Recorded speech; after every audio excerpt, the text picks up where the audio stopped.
नमस्कार दोस्तों, स्वागत है आप सभी का आरएस ट्यूटोरियल में। अगर आप हमारे वीडियो को पहली बार देख रहे हैं तो हमारे चैनल को सब्सक्राइब करना ना भूलें और अपने स्क्रीन पे आने वाले बेल आइकन को भी जरूर क्लिक करें हमारे नोटिफिकेशंस जल्दी पाने के लिए। तो आज हमारा जो टॉपिक है वो है कुर्ट लेविन का क्षेत्र सिद्धांत, कुर्ट लेविन्स फील्ड थ्योरी। ये जो सिद्धांत है इससे बहुत छोटे छोटे प्रश्न बनकर आते हैं, बहुत ज्यादा डीपली इसमें जाकर के एग्जाम में क्वेश्चन नहीं बनता है। अभी तक का जो मैंने क्वेश्चन पेपर्स देखे हैं उसके अकॉर्डिंग, तो हम लोग उसी के हिसाब से आज अपना ये टॉपिक पढ़ेंगे। तो कुर्ट लेविन का क्षेत्र सिद्धांत, सर्वप्रथम तो हम ये जान जाएंगे कि इस सिद्धांत का नाम है क्षेत्र सिद्धांत और इसके प्रतिपादक है कुर्ट लेविन, जो कि जर्मन अमेरिकन साइकोलॉजिस्ट थे। इस सिद्धांत को दो और अन्य नामों से जाना जाता है। पहला नाम आप यहाँ देख रहे होंगे प्राकृतिक दशा का सिद्धांत, दूसरा फील्ड थ्योरी। फील्ड थ्योरी नाम से भी पूछ लेता है, तो प्राकृतिक दशा का सिद्धांत या फिर क्षेत्र का सिद्धांत या फिर फील्ड थ्योरी, ये तीनों ही जो है अलग एक ही सिद्धांत के तीन अलग अलग नाम है। ये अधिगम के सारे सिद्धांत है, अधिगम के क्षेत्र से अधिगम के सिद्धांतों के बारे में हमने पढ़ा है, तो वो अधिगम के ही सिद्धांत है ये सारे, और कुर्ट लेविन जी इसके प्रतिपादक हैं। अब हम बात करते हैं कि इस सिद्धांत में किस बारे में बात किया गया है, बात क्या की गई है। इस सिद्धांत में अभिप्रेरणा पर बल दिया गया है, प्रत्यक्षीकरण पे बल दिया गया है। अब प्रत्यक्षीकरण पे बल देने का मतलब जो आपको सामने दिख रहा है उसी को देख करके हम कोई चीज, अधिगम हमारा हो पाता है, हम कोई चीज सीख पाते हैं। अधिगम का मतलब होता है सीखना, तो प्रत्यक्षीकरण का मतलब कि हमारे सामने कुछ भी चल रहा, हमारे वातावरण में हमारे सम्मुख कुछ भी हो रहा है, उसी को देख करके, अपने वातावरण को देख करके, उस क्षेत्र विशेष में जो चीज हो रही है उसको देख करके ही हम जानकारी प्राप्त कर रहे हैं।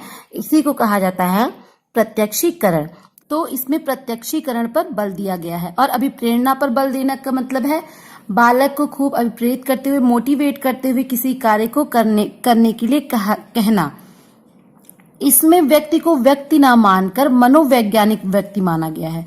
मनोवैज्ञानिक मतलब कि वो साइकोलॉजिकल लेवल पे ही हमेशा सोचता है, उसी प्रकार से कार्य करता है। बोला गया है कि व्यक्ति सिंपल एक व्यक्ति नहीं होता, कोई भी चीज का वो मनोवैज्ञानिक पक्ष देखते हुए ही कार्य करता है। भले ही वो व्यक्ति ये ना जान रहा हो कि ये मनोविज्ञान क्या है, भी उस व्यक्ति का मस्तिष्क जो है वो मनोवैज्ञानिक तरीके से कार्य करता है। हम पहले इसको जो है डिस्कस करेंगे, बाद में इसमें आने वाले जो प्रश्न है उस पर भी चर्चा करेंगे, हम क्वेश्चंस को भी देखेंगे, तो वीडियो को आप लास्ट तक देखिएगा। इसमें बोला गया है कि शिक्षा में इसका जो महत्व है वो बोला गया है कि अध्यापक द्वारा बालकों को उनकी योग्यता व शक्ति के अनुपात में समझाना चाहिए।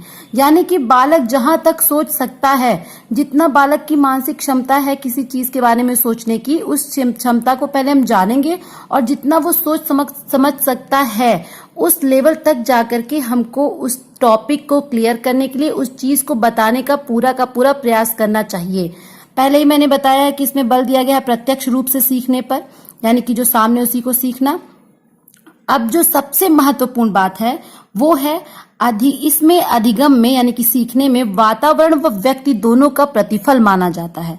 वातावरण तथा व्यक्ति का दोनों का प्रतिफल, यानी कि व्यक्ति है, पहला तो व्यक्ति होना ही चाहिए।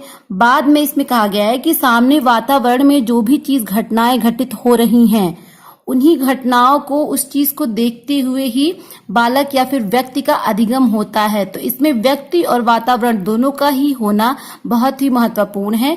इस वजह से इसमें कहा गया है कि अधिगम वातावरण व व्यक्ति दोनों का प्रतिफल है। ये जो है एक क्षेत्र विशेष को ही देख करके, एक अपना इन्वायरमेंट देख करके हम सीखते हैं, इसी वजह से इसका नाम जो है क्षेत्र का सिद्धांत है। तो हमारा जो टॉपिक है वो तो यहीं खत्म होता है, लेकिन अब हम देख लेंगे जो कि एग्जाम में इससे प्रश्न कैसे बनकर आ सकते हैं। तो हमारा पहला प्रश्न है, क्षेत्र सिद्धांत अधिगम प्रक्रिया में सर्वाधिक बल दिया जाता है। क्षेत्र सिद्धांत अधिगम प्रक्रिया में सर्वाधिक बल किस चीज पर दिया जाता है? पहला है प्रयास, दूसरा है त्रुटि, तीसरा है पुनर्बलन और चौथा है अभिप्रेरणा। तो हमने देखा इसमें अभिप्रेरणा और प्रत्यक्षीकरण पर जो है ज्यादा बल दिया जाता है, तो हमारे यहाँ से सीधे सीधे उत्तर मिल गया कि क्षेत्र सिद्धांत अधिगम प्रक्रिया में सर्वाधिक बल अभिप्रेरणा पर दिया जाता है। अब हमारा बनता है यहाँ पे दूसरा प्रश्न। दूसरा प्रश्न यहाँ पे है, व्यक्ति मात्र जैविक प्राणी नहीं अपितु मनोवैज्ञानिक व्यक्ति है। यह अवधारणा किस सिद्धांत का है? फिलहाल अभी तो हम पढ़ रहे हैं क्षेत्र सिद्धांत, तो हम फटाफट बता लेंगे, लेकिन जब एग्जाम में आएगा तो हम गौर करके सोच के बताएंगे कि ये हमने कहाँ पढ़ा था। तो व्यक्ति मात्र यहाँ पे एक जैविक प्राणी नहीं माना जाता, अपितु एक मनोवैज्ञानिक व्यक्ति माना जाता है। यह अवधारणा जो है क्षेत्र सिद्धांत का। यहाँ पे 4 ऑप्शन है, मानवतावादी, क्षेत्र सिद्धांत, अनुभवजनित, क्रिया प्रसूत। तो जो है ये है क्षेत्र सिद्धांत। अब इसमें जो हमारा लास्ट क्वेश्चन है, किस प्रकार से प्रश्न बन सकते हैं, आप इससे आपको थोड़ा आइडिया लगेगा। तो हमारा लास्ट क्वेश्चन है, अधिगम वातावरण व व्यक्ति दोनों का प्रतिफल है। अभी मैंने आपको डिस्क्राइब भी किया है कि कैसे व्यक्ति और वातावरण दोनों का प्रतिफल है। तो ये किसने कहा है, किसके द्वारा ये चीज है? रोजर्स, लेविन, मैस्लो या फिर क्रो? तो सीधे सीधे आपको उत्तर यहाँ से प्राप्त होता है कि लेविन द्वारा ही ये कहा गया है कि अधिगम वातावरण व व्यक्ति दोनों का ही प्रतिफल है।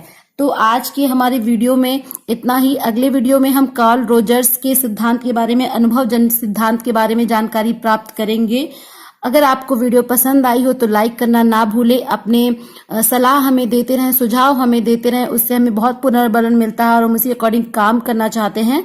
वीडियो देखने के लिए बहुत बहुत धन्यवाद। हमारे चैनल को सब्सक्राइब करिएगा, वीडियो को लाइक कीजिएगा और अपने दोस्तों को शेयर करना ना भूलिएगा। Thank you.